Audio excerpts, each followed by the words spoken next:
lẹ́yìn tí Ọya ti ṣeré lórí odó ní àárọ̀ a ti wà ní ìrọ̀lẹ́ báyìí ká lọ wo eré tí Òkèdè kò ṣe lọ sí.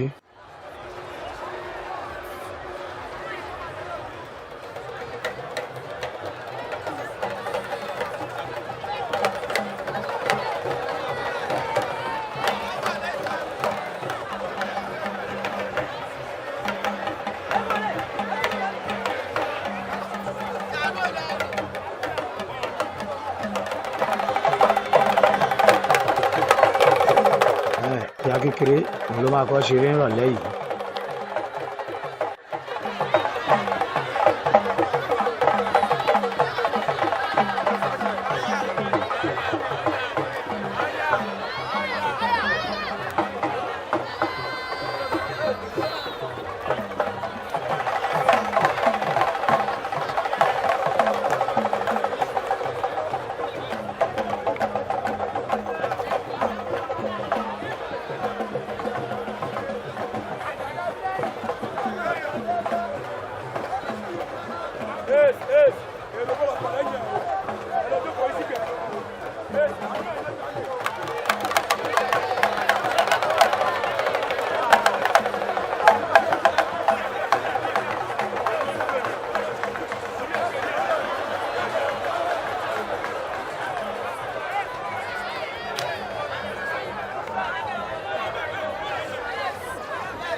Aṣọ yìí ti fẹ́ bẹ̀rẹ̀ báyìí.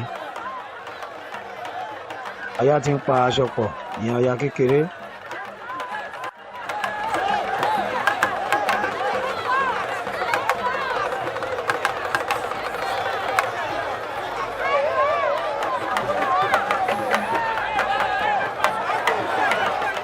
Ṣé rí àrà tí Ọya fi yí ó ti yí.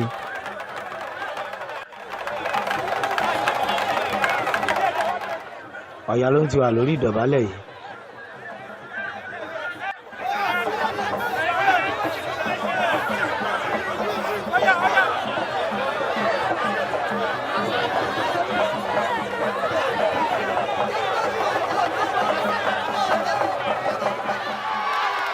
Ọya tó ti yí àrà oríṣiríṣi ni Ọya yìí ló fi ń yí aṣọ lénìí.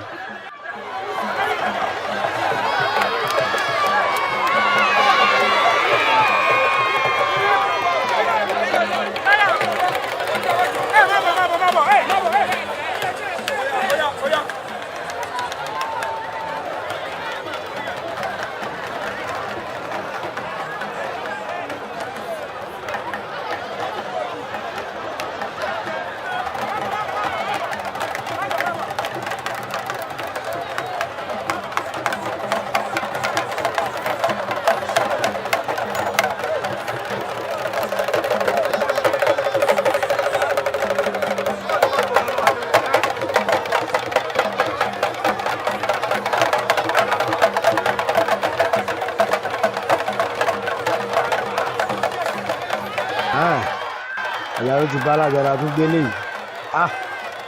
Èyí pọ̀ ó kàn ń sọ máa ní.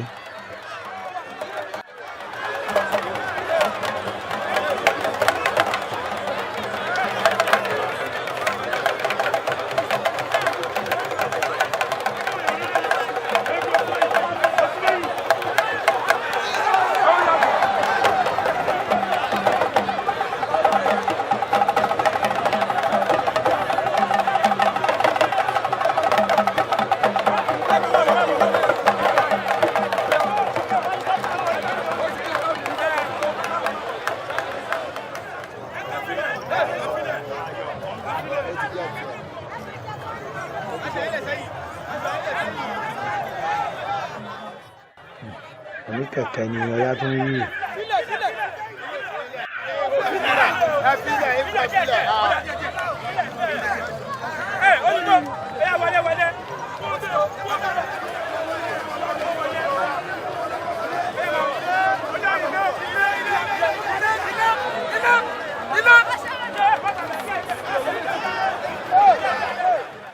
Ọya ó tó tó ṣe yìí ló ń jó òun.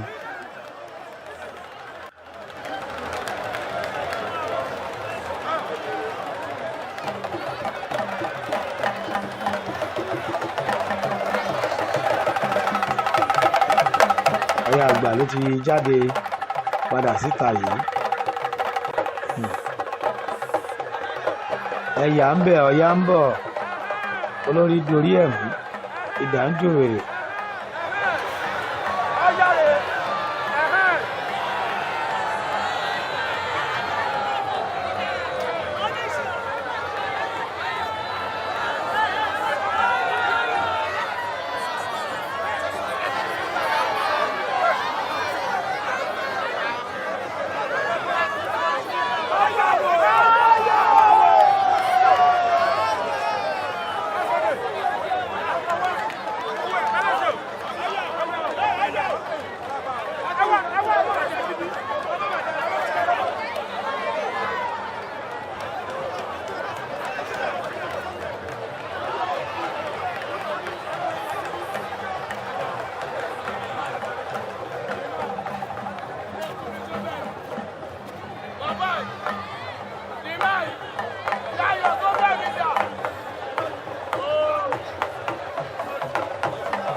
Ọya àgbà náà ti bẹ̀rẹ̀ sí í ṣọ báyìí.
Ọya ló ti gbé Egungun sórí.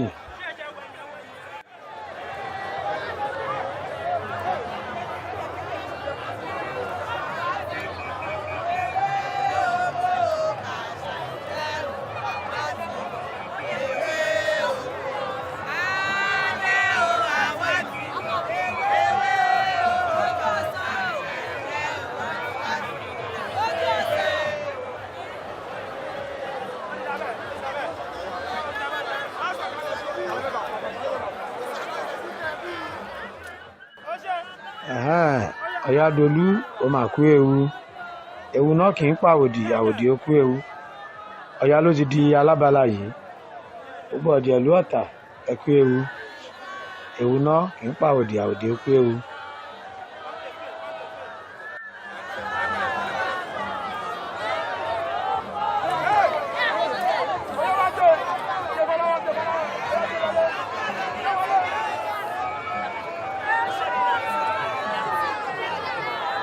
Inú gbogbo àwọn ọmọ Ọya ló dùn, ẹ̀rí ìyá wa olóyè Ọya, inú wọn dùn pé Ọya lọ re ó bọ̀ re. Ẹ ti ṣọdún yìí, ẹ tún ṣọ̀pọ̀lọpọ̀ ẹ̀ láyé. Àrò olóyè o, Dayọ̀ Arógunmọ́lá, mo kí ìwọ náà. Àkú àṣeyẹ, òun àti olóyè wọ́n dì mọ́ra wọn. Gba àwọn olóyè Arógunmọ́lá.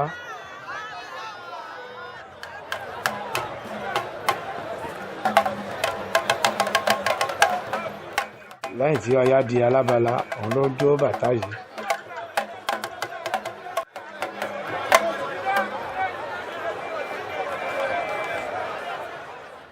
Jagunjagun Ọya, òun ló jáde yìí.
jagunjagun ló ń rúùtù gbogbo ẹ̀ yìí. Ó dìbò lọ ìyá mi.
Lẹ́yìn tí jagunjagun yìí ti ṣírò ó ti wọlé, ẹkùn ni ẹ̀ ń wò lórí òkè yìí.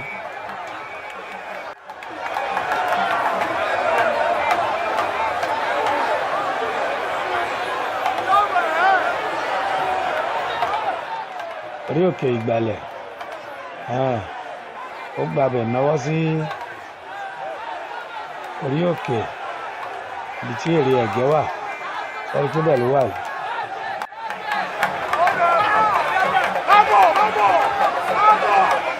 Bẹ́ẹ̀ náà ń pè má bọ̀ ó lẹ̀ fọkànbalẹ̀ mò ń bọ̀. Lẹ́kùn kan ṣe wà lókè tó ń ṣeré, bẹ́ẹ̀ nìkan wà nísàlẹ̀ tóun náà ń dára tiẹ̀ níyàrá lọ́tọ̀.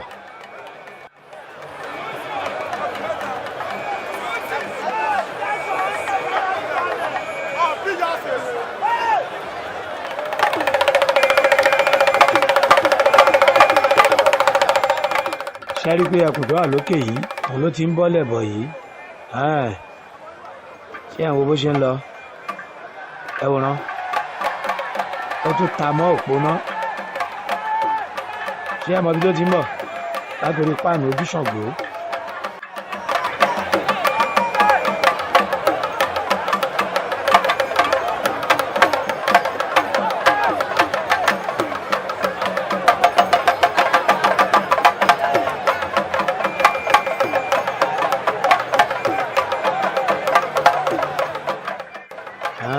Ọkùnrin ló ti bọ́lẹ̀ yìí.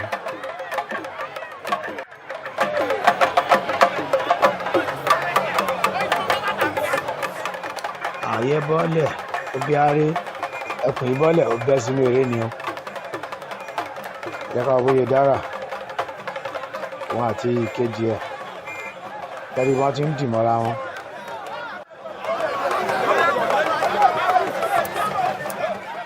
Tẹ́kùn bá pàdé àmọ̀tẹ́kùn á jọ fi lọ́ra wọn ní.